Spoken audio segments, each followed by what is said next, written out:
です。本日も動画を見ていただきありがとうございます。今回は今年買ってですね、良かった Apple 製品ベスト5発表したいと思います。振り返るとね、いろいろとガジェットはね、もちろんなんですけども、Apple 製品もね、たくさん買ってきましたと。それで良かったものね、発表はもちろんなんですけども、その製品どういう感じでね、使ってきたのかっていうところと、ちょっとここが微妙だったなっていうところもね、含めて、正直にね、お話ししたいと思います。なんで購入のね、ちょっと参考とかになるかと思いますので、で、最後はですね、購入した全ての Apple 製品を紹介してですね、いくらじゃあその使ったのかっていうね、総額をですね、発表したいと思います。超赤字ですね。その買うべきではなかったな、ちょっとワーストなね、製品についてもお話ししようと思いますので、ぜひね、最後までご覧いただければと思います。こちらのチャンネルでは Apple 製品をはじめとするですね、リーク情報の分かりやすい解説だったりですね、ガジェットのレビュー動画定期的にアップしてますので、僕も含めてですね、皆さんと一緒に IT リテラシー高めていければと思っておりますので、チャンネル登録していただいてですね、ぜひ最新情報をね、受け取ってください。ということで今年2020年 Apple 製品買って良かったものランキングベスト5早速いきます。で、まず第5位なんですけども、インテル版の MacBook Pro 13インチですね。はい。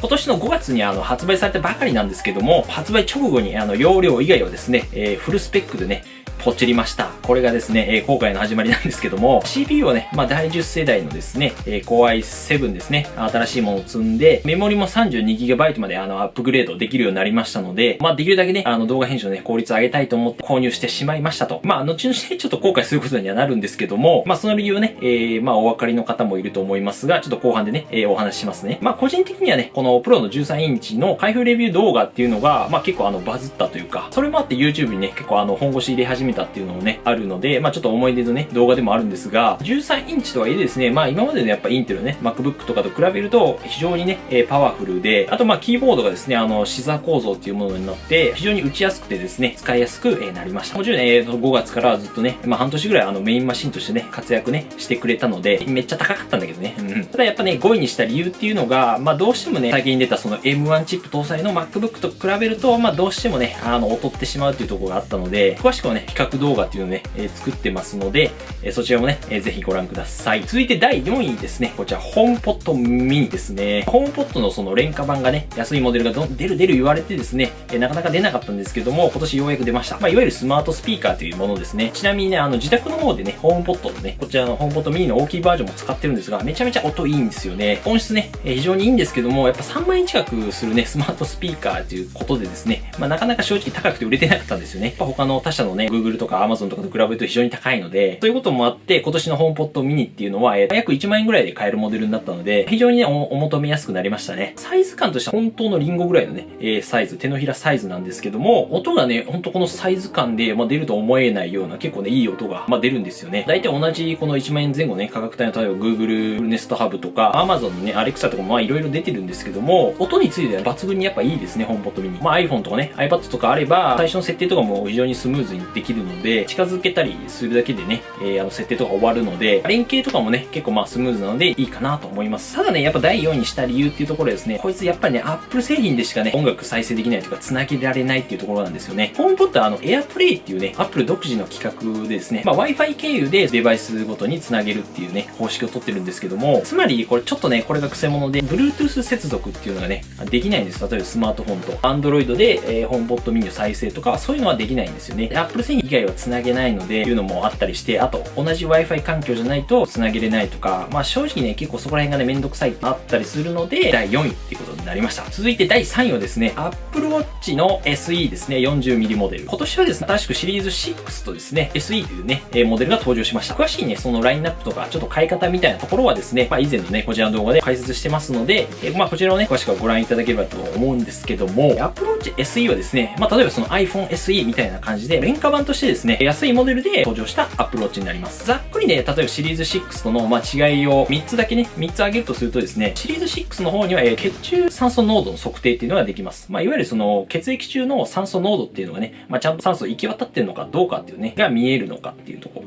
と、二つ目はですね、画面のその常時表示ですね。普通の Apple Watch の場合だと、腕をくるっとした動作で光るっていうものなんですけども、ずっとね、画面が点灯しているので、時間とかね、見やすいっていうところですね。と、最後三つ目、デザインですね、高級感とか、新しいカラーとかはシリーズ6しかないので、そういったところですね、デザインの、あとは好みみたいな。細かく言うと、あと、その中身のチップとかも、一応違ってするんですけども、正直ね、実際使う範囲内では、大差ないんで、あんまり気にする必要ないですね。今日僕はその Apple Watch のその SE にね、した理由はですね、ちょっと最近あんま使ってなかったので、Apple Watch 購入してなかったので、レビュアーとしてですね、安いのでいいかな感じで買ったっていうところですね。別に中酸素濃度とかあんまり興味なかったんで、あとソロループってね、この新しいバンドですね、つなぎ目のないね、バンドとかちょっと試してみたかったので、そこら辺が購入の理由ですね。Apple Watch 必要ですか聞かれること結構あるんですけども、個人的にはあれば便利かなっていう感じですね。これ逆を返せば正直なくてもね、困んないかなっていう感じではあります。ただね、上手に使えばですね、結構素晴らしいデバイスではあるので、使い方次第かなっていうところではあるんですけども、例えば僕の利用としてはですね、運動する時のトラッキングですよね。例えばその消費カロリーがですね、詳細に見れたりとか、個人的に好きなのはそのスタンドっていうね、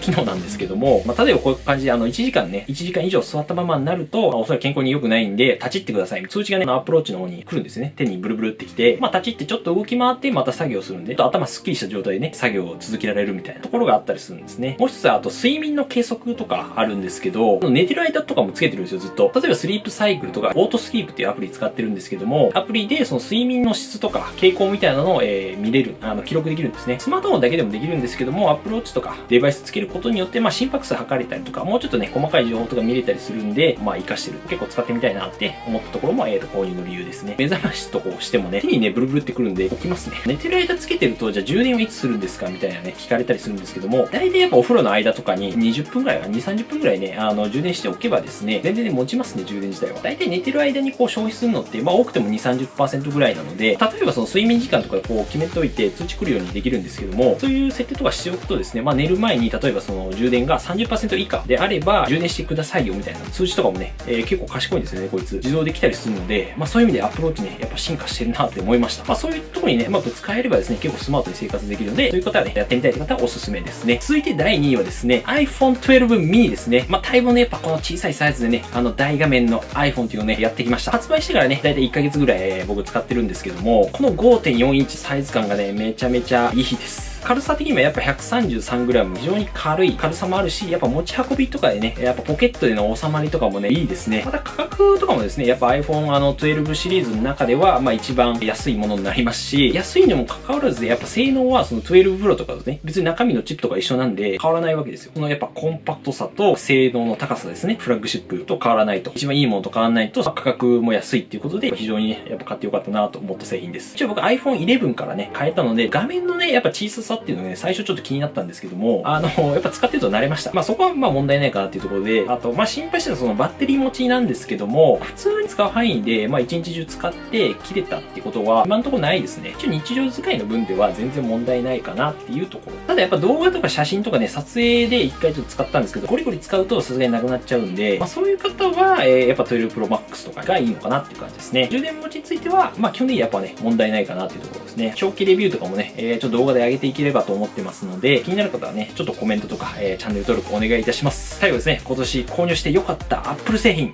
第1位はですね、M1 MacBook Air メモリ 16GB です。容量は 1TB。この M1 MacBook についてはね、まさかね、こんなすごいことになるとは、誰も思ってなかったというか、僕も思ってなかったんですけども、いろんな方からね、もちろんその高い評価っていうのをね、されてるんですけども、だからね、じゃあ僕1位にしたっていうわけではなくて、実際に本当は1ヶ月以上ね、レビュー動画とかも上げてるんですけども、1ヶ月以上ね、メモリ 8GB と16GB、どちらのね、モデルも使って、本当にやっぱ凄さを感じたっていうか、今年本当一番のね、驚きでしたね。Apple 製品の中で一番の驚き。正直ね、iPhone とか iPad に関しては、正直もう発表会も答え合わせみたいな感じなんですよね。要するにもうリーク情報が出回ってるんで、本当もうテスト前にそのテストの問題がもう出回ってるみたいな。はいはい、これね、みたいな。なんで面白さはね、あんまなかったんですけども、あえて言えば本当 AirPods Max ぐらい驚いたのは、本当に出てきたんだなっていうか、ヘッドホンがね。ただ、M1 Mac については、本当にかなりね、結構ベールに包まれたってわかんない状態で、発表されて、実際にやっぱ使ってみると、なんじゃこりゃみたいな、すげえなみたいな感じだったので、やっぱね、第1位ということにね、しました。詳しいね、ちょっとレビューとかね、レビュー動画とかね、こちらも再生リストとかにして、ちょっとまとめてますので、よかったら、ご覧ください。はい。で、またこれからもね、いろいろその M1MacBook についてですね、動画どんどんね、上げていく予定ですので、ぜひ、最新情報をね、逃さないように、今のうちにですね、チャンネル登録していただければと思います。で、最後はですね、今年購入したすべての Apple 製品っていうのを、ちょっと金額の安い順にね、これから紹介して、最後に、じゃあいくら使ったのか、その総額ですね、発表したいと思います。で、その後にね、今年その購入した中で一番がっかりしたというか、買ってちょっと後悔した製品っていうのをね、